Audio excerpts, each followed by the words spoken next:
मैं आप लोगों से अपील करते हुए निवेदन करता हूं, जो इधर उधर घूम रहे लोग जल्दी अपना स्थान ग्रहण कर ले। मैं भी अयाज साहब विधानसभा से प्रत्याशी हूं। आप लोग जो है 23 तारीख को जो वोट डालने जाना, मुझे अपना अमूल वोट मशीन में तीसरे खाने पर साइकिल की बटन दबा के आशीर्वाद दे देना। इन्हीं शब्दों के साथ मैं पुनः अपील करता हूं। अखिलेश यादव के सम्मान के साथ बहुत बहुत धन्यवाद।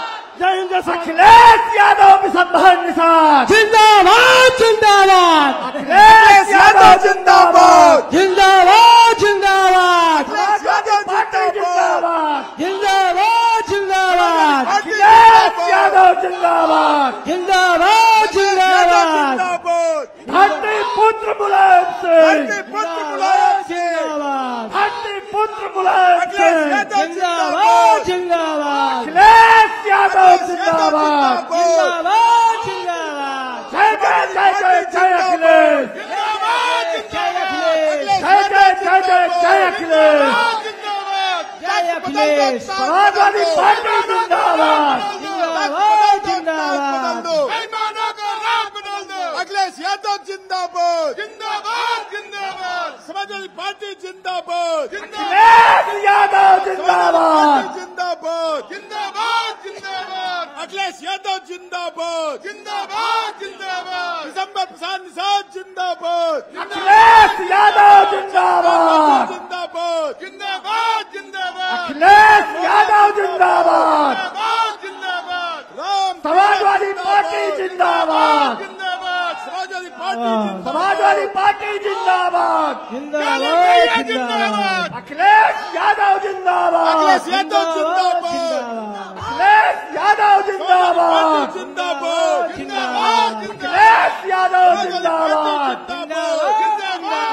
समाजवादी पार्टी जिंदाबाद जिंदाबाद जिंदाबाद। अखिलेश यादव जिंदाबाद जिंदाबाद जिंदाबाद। समाजवादी पार्टी जिंदाबाद जिंदाबाद जिंदाबाद। धरती पुत्र मुलायम सिंह जिंदाबाद जिंदाबाद। अखिलेश यादव जिंदाबाद जिंदाबाद जिंदाबाद समाजवादी पार्टी जिंदाबाद जिंदाबाद जिंदाबाद अखिलेश यादव जिंदाबाद जिंदाबाद जिंदाबाद अखिलेश यादव जिंदाबाद यादव जिंदाबाद जिंदाबाद जिंदाबाद अखिलेश यादव जिंदाबाद जिंदाबाद जिंदाबाद। अखिलेश इसका जलवा कर जिंदाबाद। अखिलेश यादव धरती पुत्र मुलायम सिंह समाजवादी पार्टी जिंदाबाद अखिलेश यादव जिंदाबाद अखिलेश यादव जिंदाबाद जिंदाबाद जिंदाबाद। समाजवादी पार्टी जिंदाबाद जिंदाबाद जिंदाबाद।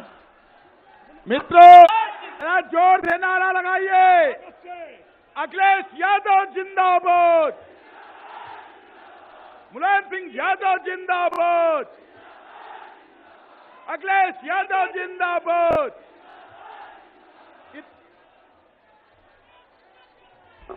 साथियों, जिसका हम सब लोग इंतजार कर रहे थे, हमारे उत्तर प्रदेश के भविष्य, नौजवानों के भविष्य और आम मजदूर, शोषित, वंचित और संघर्ष भाइयों के और आम जनमानस के भविष्य पता बना रही राष्ट्रीय अध्यक्ष जी का आगमन हो गया है।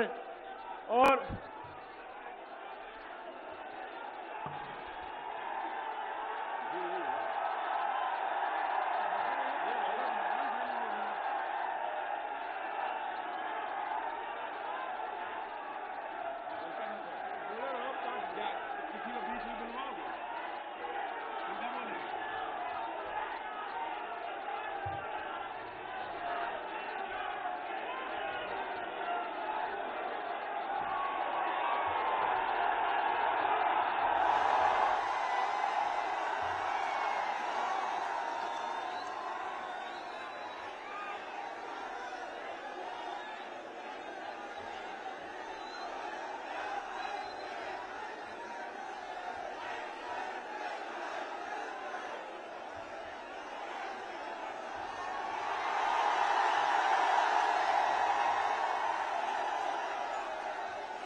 मित्रों,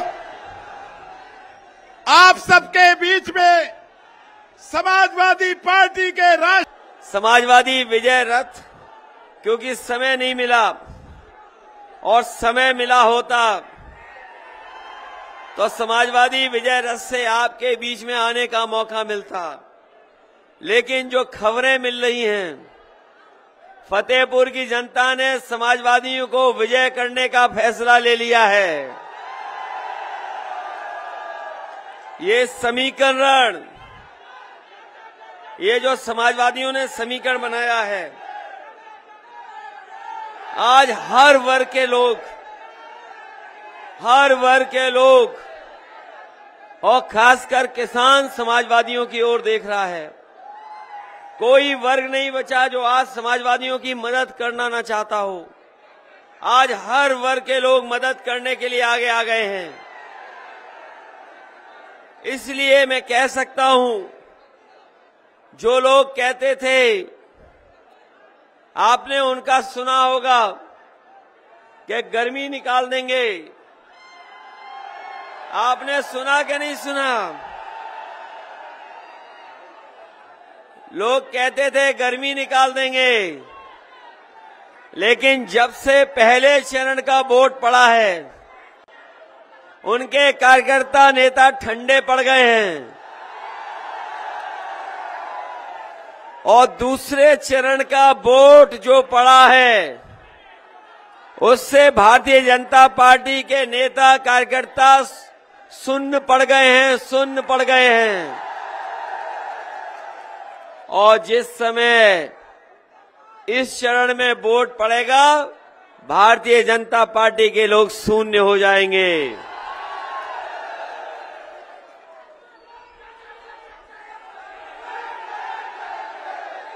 बताओ, ये बात सच है कि नहीं? और उनकी भारतीय जनता पार्टी के लोगों की बातें तो याद होंगी आपको। क्या वादा कर रहे थे कि किसानों की आय दोगुनी हो जाएगी। यहां पर किसान भाई भी होंगे। बताओ किसान भाइयों, 5 साल में कितने किसानों की आय दोगुनी हो गई? अगर किसी पैदावार की खरीद की हो सरकार ने तो बताओ। धान लुट गया, बताओ धान लुट गया कि नहीं लुट गया? कहीं सरकारी खरीद नहीं हुई, कोई केंद्र नहीं बनाया। और जब आप लोग खाद लेने गए होगे, बताओ खाद मिली आपको कि नहीं मिली? डीएपी नहीं मिली। और खाद की बोरी लेकर के आए होगे तो 5 किलो की चोरी हो गई कि नहीं हो गई चोरी? ये है भारतीय जनता पार्टी। इनकी सरकार में इतनी लूट हुई है जिसकी आप कल्पना नहीं कर सकते।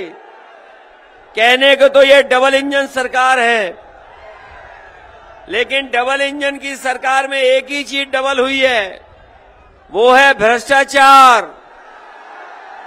भ्रष्टाचार दोगुना हुआ कि नहीं हुआ? और याद कीजिए, जब पहले 2017 में मैं आया था आपके बीच में, तो मैं कह रहा था उस समय भी, और बहुत समझाया हम लोगों ने हर चुनावी जनसभा में जाकर के। जिस समय इन्होंने नोटबंदी की थी, मैंने यही कहा था कि हमारा रुपया काला सफेद नहीं होता, रुपया काला सफेद नहीं होता, हमारा आपका लेन देन काला सफेद होता है। याद है कि नहीं याद है? इन्होंने कहा कि नोटबंदी हो जाएगी तो काला धन आ जाएगा और भ्रष्टाचार खत्म हो जाएगा। बताओ भ्रष्टाचार खत्म हुआ कि बढ़ गया? और डीजल पेट्रोल की कीमतें कहां पहुंच गई? पेट्रोल 100 के पार है कि नहीं है? इनकी सरकार दोबारा आ गई तो 200 रुपए पार हो जाएगा पेट्रोल डीजल। जिस समय चुनाव शुरू हुआ, बीजेपी के लोग घर घर जाके प्रचार करना चाहते थे, डोर टू डोर कैंपेन कर रहे थे, और कुछ इनके बड़े नेता थूक लगा करके पर्चा बांट रहे थे। याद है कि नहीं याद है? अब इनका डोर टू डोर कैंपेन बंद हो गया, अब घर नहीं जा पा रहे हैं, क्योंकि जब ये घर घर गए प्रचार करने तो घर पे माताओं बहनों ने और घर वालों ने लाल लाल सिलेंडर दिखा दिए कि ये खाली पड़े सिलेंडर देख करके जाओ। और उसी दिन भारतीय जनता पार्टी ने अपना डोर टू डोर कैंपेन बंद कर दिया। बताओ सिलेंडर की कीमत क्या है? और सरसों का तेल खरीदा, कितना महंगा खरीदना पड़ रहा है। इन बीजेपी के नेताओं के भाषण सुनना, इनके जो भाषण दिए जा रहे हैं, अगर छोटे नेता को सुनोगे तो छोटा झूठ बोल रहे हैं, बड़े नेता हैं तो बड़ा झूठ बोल रहे हैं, और जो सबसे बड़े नेता हैं वो सबसे बड़ा झूठ बोल रहे हैं। बताओ झूठी पार्टी है कि नहीं बीजेपी? हमारे किसानों को बताया कि किसानों की आय दोगुनी हो जाएगी, आय दोगुनी नहीं हुई। नौजवानों को कहा कि नौकरी मिल जाएगी। बताओ नौकरी मिली आपको? वैसे तो विज्ञापन दिल्ली में, लखनऊ में बड़े बड़े लगे हैं, और लगे विज्ञापनों में ये बताया जा रहा है कि लाखों नौजवानों को नौकरी मिल गई। हमें फतेहपुर वालों बताओ कितनों को नौकरी मिल गई? बाबा मुख्यमंत्री ने किसी को नौकरी नहीं दी। और इधर आपने स्टेडियम में देखा होगा, बाबा मुख्यमंत्री लैपटॉप बांट रहे थे, इन्होंने स्मार्टफोन बांटा, टैबलेट भी बांट रहे थे। बताओ फतेहपुर के नौजवानों को कुछ नहीं मिला? और आपको देते भी क्यों बाबा जी, जब वो कंप्यूटर खुद नहीं चला पा रहे हैं? अभी तक तो हमें ये जानकारी थी कि कंप्यूटर और लैपटॉप नहीं चला पाते हैं, लेकिन अब सूचना मिली है वो स्मार्टफोन भी नहीं चला पा रहे हैं, इसीलिए आपको स्मार्टफोन नहीं दिया। स्मार्टफोन नहीं दिया आपको।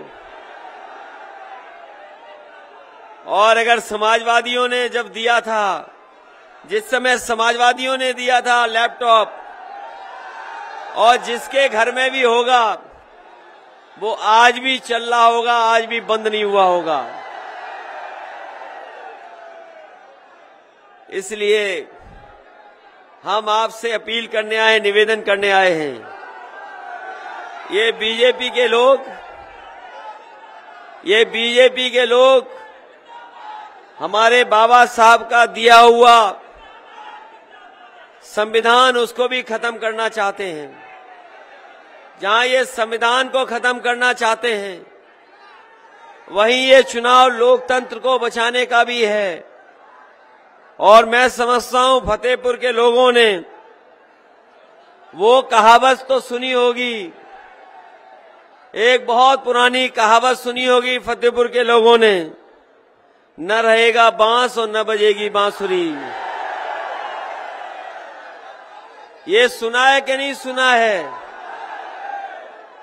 बताओ बाबा साहब का दिया हुआ संविधान और संविधान से मिलने वाला हमें हक और सम्मान, हमारा हक और सम्मान आरक्षण ये छीन रही सरकार के नहीं छीन रही, और बड़ी साजिश करके छीन रही है कि एक एक करके सब चीजें बेची जा रही हैं। जो भी चीज है उसको बेच दे रही सरकार, सब प्राइवेट कर दे रही है, आउटसोर्स कर दे रही है। बताओ, अगर प्राइवेट हो जाएंगी सब चीजें तो हमारे नौजवानों को जो आरक्षण मिलता था, हक और सम्मान मिलता था, वो आखिरकार हक और सम्मान कहां मिलेगा? इसलिए भारतीय जनता पार्टी की साजिश है कि धीमे धीमे आरक्षण खत्म कर दो, प्राइवेट कर दो, सब चीजें बेच दो। और आपने पढ़ा होगा अखबारों में कि हवाई अड्डे बेच रही है सरकार। बिक गए हवाई अड्डे के नहीं बिके, और जो सरकारी हवाई जहाज थे वो भी बेच दिए। जो ट्रेनें चल रही हैं उनको भी बेचने की तैयारी है। रेलवे स्टेशन में जो कीमती जमीनें हैं वो बेची जा रही हैं। पानी के जहाज बेचे जा रहे हैं, और पानी के जहाज जहां खड़े होते हैं बंदरगाह में वो बेचे जा रहे हैं। जब सब बिक जाएगा तो बताओ हमें और आपको नौकरी और रोजगार कहां मिलेगा? और इधर अखबारों में आपने पढ़ा होगा कि लगातार बड़े बड़े उद्योगपति भारत छोड़ करके भाग रहे हैं। पहले भी कुछ उद्योगपति भागे थे भारत छोड़ करके। आपको याद है कि नहीं याद है? बड़े बड़े उद्योगपति बैंकों का पैसा लेके भाग गए। वो उद्योगपति बताओ कहां के थे? आपको नहीं पता कहां के थे? और कम से कम ये तो पता होगा जो अभी भागा है, 28 बैंकों का पैसा लेकर के एक उद्योगपति भाग गया। बताओ कहां का था? कहां का था? और हो सकता है उत्तर प्रदेश को भी ये लोग किसी के हाथ में आउटसोर्स कर दें, क्योंकि समाजवादी पार्टी ने तय किया है कि आने वाले समय में आउटसोर्स व्यवस्था को खत्म करने का काम समाजवादी सरकार में होगा। ये जो नौकरियां आउटसोर्स में मिल रही थीं, जो हमारे संविधान का दिया हुआ अधिकार को छीनने का काम कर रहे थे, उन अधिकारों को बचाने के लिए आउटसोर्स खत्म करने का फैसला लिया है। इधर आपने पढ़ा होगा समाजवादियों का इलेक्शन मैनिफेस्टो। आपने पढ़ा कि नहीं पढ़ा? और इसलिए समाजवादी पार्टी ने इलेक्शन मैनिफेस्टो जनता का बनाया है, क्योंकि समाजवादी लोग महसूस करते हैं कि आज जनता को महंगाई का सामना करना पड़ रहा है, और जब कभी भी बिजली का बिल आता है तो करंट लगता है बिजली के बिल देख करके। बिजली महंगी होती चली जा रही है। इसलिए समाजवादी पार्टी ने तय किया है कि घरेलू बिजली का 300 यूनिट का कोई बिल आपको नहीं देना पड़ेगा।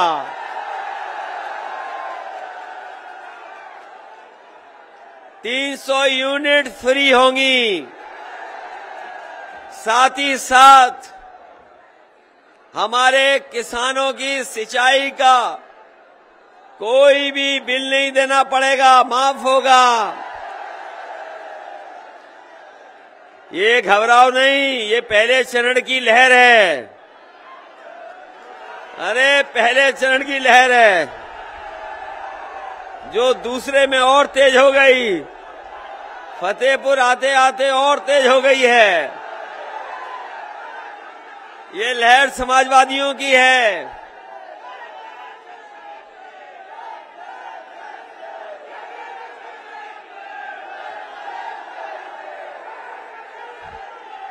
ये घबराइए नहीं,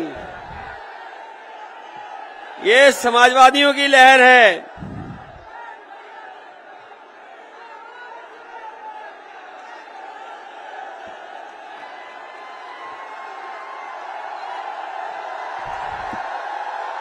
नौजवान साथियों, ये चुनाव आपके भविष्य का है।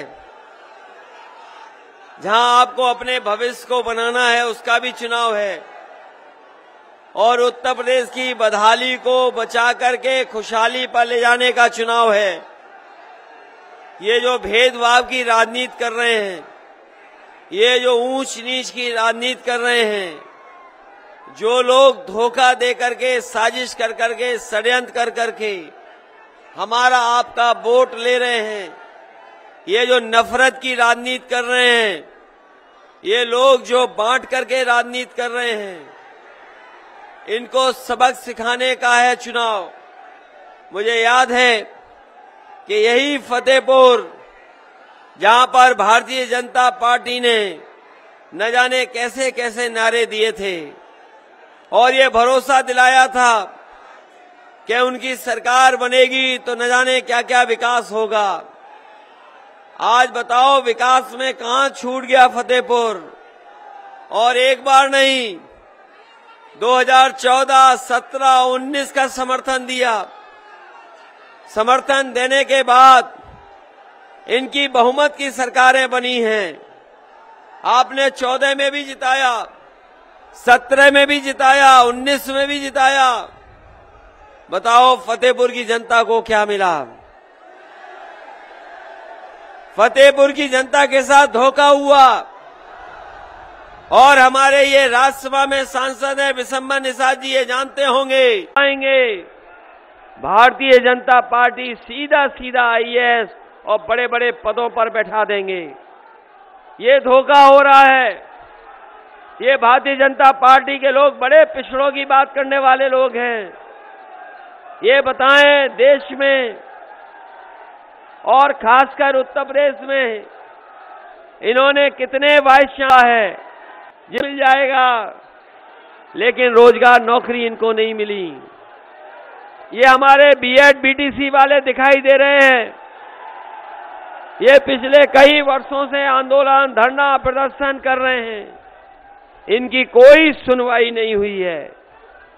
हम लोगों ने तय किया, समाजवादियों ने अपने मैनिफेस्टो में भी हम लोगों ने लिख दिया है कि सरकार बनेगी तो ये बीएड बीटीसी वालों को, इनको भी नौकरी, इनको भी समाहित करने का काम समाजवादी सरकार में होगा।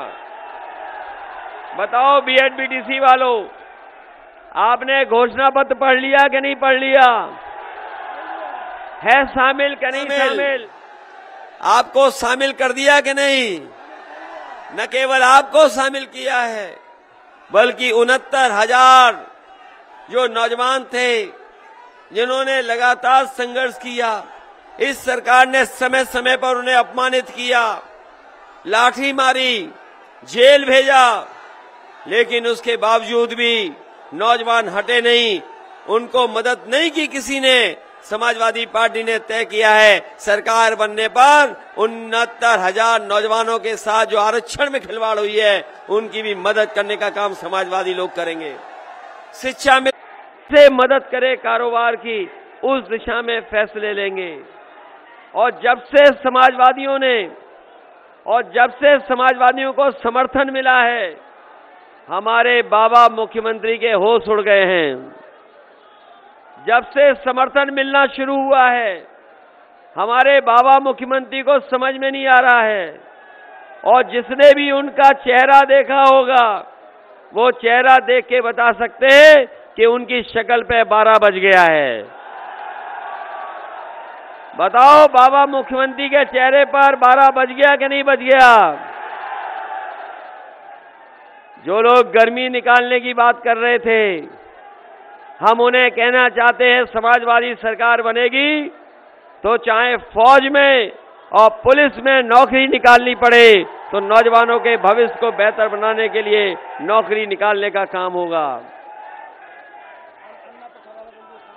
जो लोग गर्मी निकालने की बात कर रहे थे, पहले दूसरे चरण का बोर्ड देख करके उनकी भाप निकल गई है,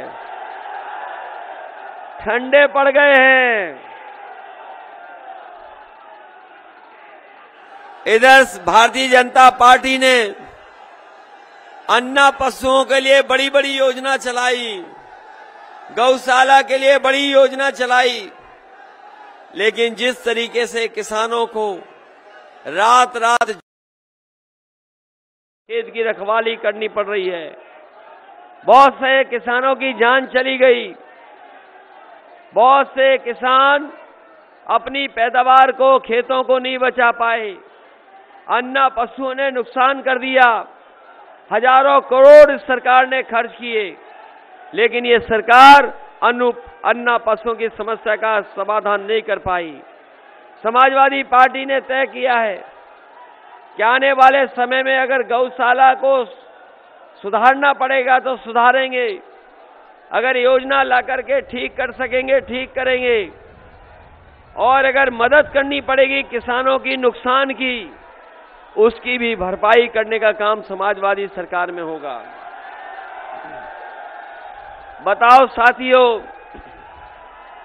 बाबा मुख्यमंत्री का सबसे प्रिय जानवर वो पकड़ पाए कि नहीं पकड़ पाए?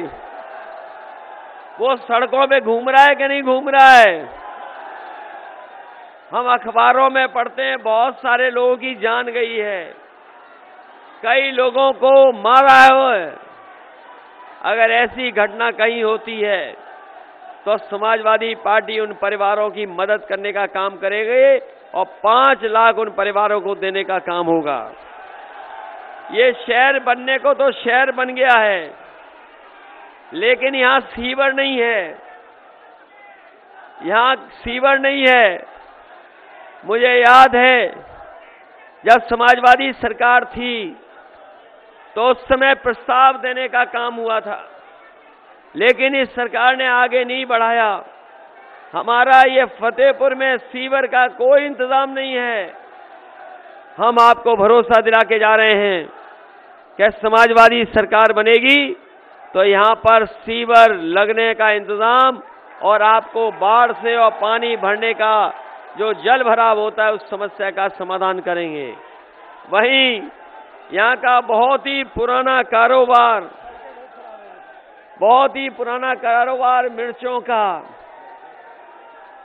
मिर्च का कारोबार बहुत पुराना है, और हम अपने सभी कारोबारियों को और किसान भाइयों को कह करके जा रहे हैं कि अगर मिर्च कारोबार को बढ़ाने के लिए उसकी क्या क्या संभावनाएं हो सकती हैं, उस कारोबार को बढ़ाने के लिए क्या सुधार करना है, और अगर सरकार की तरफ से विशेष पैकेज दे करके यहाँ के व्यापारियों को दूसरे व्यापार और दूसरी जगह भी जोड़ना पड़ेगा, तो समाजवादी सरकार में मिर्च के व्यापार को भी बढ़ाने का काम हम लोग करेंगे। साथ ही साथ आज नई तरह की नौकरियां हैं। अगर नौजवानों को इंजीनियरिंग की और नए समय के कोर्सेज को यहाँ पर लागू कर करके, चाहे आईटीआई को इंजीनियरिंग कॉलेज का दर्जा या पॉलिटेक्निक को और उच्चीकरण करके, जिससे कि आज के समय की पढ़ाई कर सके और अपने भविष्य को बना सके, उस दिशा में अगर उन्हें इंजीनियरिंग के लिए भी भेजना पड़ेगा, पढ़ाना पड़ेगा, तो समाजवादी सरकार में हम लोग करने का काम करेंगे। जहां तक गंगा सफाई की बात है, यहाँ पर नदी देख लो आप, जिन्होंने कभी मां गंगा की कसम खाई, इटावा में तो बढ़ा दिया है। अगर हमें यहाँ भी संभावनाएं दिखेंगी तो उस दिशा में समाजवादी लोग काम कर करके न केवल पर्यटन बढ़ाएंगे, बल्कि हमारी नदियां कैसे सुरक्षित हों, साफ पानी बहे, उस दिशा में लेकर के जाएंगे। मैं इस मौके पर आपसे वो समय भी याद दिलाना चाहता हूं जिस समय सबसे ज्यादा लोगों को दवाई का, बिस्तर का, अस्पताल की जरूरत थी। उस समय सरकार ने मदद नहीं की। आप जानते होंगे कोरोना के समय पर बड़े पैमाने पर लोग बीमार हुए, लेकिन इस सरकार ने मदद नहीं की। सरकार ने न दवाई दी, न बिस्तर दे पाई, और जब सांसों के लिए ऑक्सीजन जरूरत थी तो ये सरकार ऑक्सीजन भी नहीं दे पाई। अगर सरकार समय पर इलाज करा देती, समय पर दवाई दिलवा देती, तो बहुत सारे हमारे गरीबों की जान बच जाती। अगर किसी कारण जान गई है किसी कारण हमारे आपके परिवार के सदस्यों का इलाज नहीं हो पाया है, अगर कोई दोषी है तो यही भारतीय जनता पार्टी की सरकार दोषी है, जिन्होंने हमारे गरीबों को अनाज छोड़ने का काम किया था। ये जिला वो है जहां पर एक गांव में सबसे ज्यादा जानें गई थी। इतनी जानें एक गांव में किसी जगह नहीं गई। उस ललौली गांव में सबसे ज्यादा जान गई, और आज भी सरकार ये स्वीकार नहीं कर रही है कि कितने लोगों की जान गई है। जो सुप्रीम कोर्ट ने कहा कि मदद की जाए, लेकिन सरकार ने मदद नहीं की है। इसलिए हम आपको कह करके जा रहे हैं कि समाजवादी सरकार बनेगी तो चाहे हमें यहाँ के मेडिकल कॉलेज को और बेहतर बनाना पड़े तो बेहतर बनाएंगे, जिससे हमारे लोगों को, गरीबों को कानपुर या और आसपास जिलों में इलाज के लिए न जाना पड़े। इस सरकार ने तो ऐसे ही आधुनिक खंडर बनाए हैं, वो मेडिकल कॉलेज नहीं बनाए हैं, वो आधुनिक खंडर बनाए हैं। न वहाँ डॉक्टर हैं, न दवाई है, न नर्स हैं, कोई इंतजाम नहीं है, बस मेडिकल कॉलेज का उद्घाटन कर दिया है। समाजवादी सरकार बनेगी तो अच्छा मेडिकल कॉलेज, जिससे कि हमारे गरीबों का इलाज यहीं पर हो जाए, उन्हें बाहर कहीं नहीं जाना पड़े। एम्बुलेंस चलाई थी, याद है कि नहीं याद है? जितनी एम्बुलेंस समाजवादियों ने चलाई उतनी ही चल रही हैं। इस बाबा मुख्यमंत्री जी ने कोई एम्बुलेंस नहीं बढ़ाई, व्यवस्था को बर्बाद कर दिया, हमारी पुलिस को बर्बाद कर दिया, और इतना लूट मची हुई है जिसकी आप कल्पना नहीं कर सकते। इसलिए फतेहपुर के लोगों से मैं कहना चाहता हूं कि यहाँ के लोगों ने समय समय पर अन्याय भी देखा है। पुलिस और प्रशासन के माध्यम से न जाने कितना अन्याय का सामना करना पड़ा है। बहुत सारे साथी हैं जिन पर झूठे मुकदमे लगा करके इन्होंने जेल भेजा है, झूठे मुकदमे लगा करके परेशानी में डाला है। बताओ, ये सरकार झूठे मुकदमे लगाती है कि नहीं लगाती है? और अगर झूठे मुकदमे लगाए जा रहे हैं, उसका कोई दोषी है तो ये बाबा मुख्यमंत्री दोषी हैं।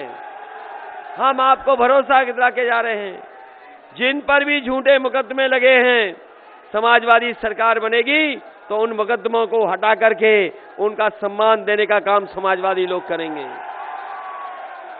इन्हीं शब्दों के साथ मैं आपका धन्यवाद देना चाहता हूं, आभार प्रकट करना चाहता हूं। पूरा मैदान भरा दिखाई दे रहा है, पूरा मैदान भरा है, और ये भरा हुआ मैदान जन सैलाब बता रहा है कि समाजवादी पार्टी के सभी प्रत्याशी इस बार जीत करके जा रहे हैं। बताओ, जिताओगे आप? समाजवादी पार्टी के प्रत्याशी बिशंबर प्रसाद निषाद को ही मदद करना। बताओ, मदद करोगे? फतेहपुर शहर से हमारी पार्टी के चुनाव लड़ रहे हैं चंद्र प्रकाश लोधी, इनकी मदद करोगे? दूसरी समाजवादी पार्टी की प्रत्याशी हुसैनगंज से लड़ रही हैं श्रीमती उषा मौर्य। बताओ, मदद करोगे कि नहीं करोगे? राम तीरथ परमहंस से लड़ रहे हैं, इनकी मदद करोगे कि नहीं करोगे? वैसे तो बाबा मुख्यमंत्री, अगर आपने उनके भाषण सुने होंगे तो इधर वो बहुत सारी बातें कह रहे हैं, कानून व्यवस्था से लेकर के तमंचावादी तक कह रहे हैं। बताओ, फतेहपुर में अन्याय जनता के साथ हो रहा है कि नहीं हो रहा है? सुनने में आ रहा है कि कई ऐसे भारतीय जनता पार्टी के नेता हैं जो सुबह उठने से लेकर के रात सोने तक जमीनें कब्जा करते हैं। बताओ, जमीनी माफिया हैं कि नहीं हैं? बताओ, बाजार की जमीनें कब्जा कर ली कि नहीं कर ली? हालांकि इस बार जनता भारतीय जनता पार्टी के बाबा मुख्यमंत्री को धुआं कर देगी। जो गर्मी फैला रहे थे उनको भाप बन करके उड़ा देगी। बताओ, यहां पर भारतीय जनता पार्टी के नेता शराब का कारोबार करते हैं कि नहीं करते हैं? और नदी के इधर उधर करते हैं। जब कारोबार वहां बंद हो जाता है तो यहां वाले करते हैं, यहां बंद हो जाता है तो वहां करते हैं। बताओ, करते हैं कि नहीं करते हैं? सबसे ज्यादा शराब का कारोबार करने वाले भारतीय जनता पार्टी के नेता हैं, वो भी फतेहपुर के हैं। बताओ, बाबा मुख्यमंत्री सो रहे हैं क्या?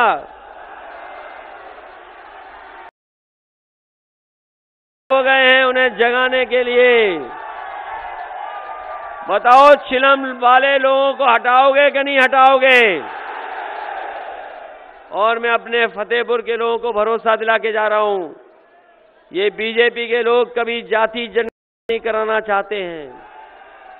ये जातियों में झगड़ा कराना चाहते हैं। पिछड़ों के नाम पर वोट ले रहे हैं, पिछड़ों को धोखा दे रहे हैं। दलित भाइयों के नाम पर वोट ले रहे हैं, दलित भाइयों को धोखा दे रहे हैं। और अल्पसंख्यक भी इनकी सरकार में सुरक्षित नहीं है। अगड़ों के साथ भी अन्याय किया इन्होंने। इसलिए समाजवादी पार्टी ने तय किया है कि जब कभी समाजवादी सरकार बनेगी तो जाति जनगणना करा करके, जातियों को गिन करके, जातियों के आबादी के हिसाब से उन्हें हक और सम्मान दिलाने का काम हम समाजवादी लोग करेंगे। इन्हीं शब्दों के साथ, इस भरोसे के साथ, इस उम्मीद के साथ कि समाजवादियों की आप मदद करेंगे। जो जो बातें हमने घोषणा पत्र में रखी हैं, नौजवानों को नौकरी का, अपनी माताओं बहनों को समाजवादी पेंशन का, इलाज का, किसानों को सुविधा देने का, व्यापारियों की मदद का और अपने तमाम लोगों को और सुविधा देने का, उन तमाम चीजों को समाजवादी सरकार में पूरा किया जाएगा और आप तक मदद पहुंचाने का काम समाजवादी लोग करेंगे। आप सबका बहुत बहुत धन्यवाद।